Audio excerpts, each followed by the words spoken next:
स्वामींना आपण घरात आणत नाही, स्वामींना आपण घरात प्रतिष्ठित करत नाही, स्वामींची प्रतिष्ठापना आपण करत नाही, तर लक्षात घ्या ब्रह्मांड नायकाची इच्छा असते.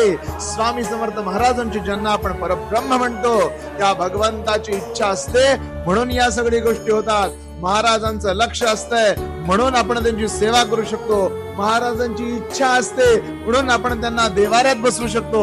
महाराजांची इच्छा असते म्हणून आपण नित्य सेवा करू शकतो. लक्षात घ्या ब्रह्मांड नायकाने ठरवलंय की कोण माझा भक्त होणार. ब्रह्मांड नायकाने ठरवलंय की कुणाचा उद्धार होणार, म्हणून आणि म्हणूनच आपल्याकडून या सेवा घडतात. लक्षात घ्या करता करविता देता न्याय करता सगळं स्वामी स्वामी स्वामी आहे. महाराजांनी ठरवलंय म्हणून सेवा करतोय. हे वाक्य आयुष्यभर डोक्यात ठेवा.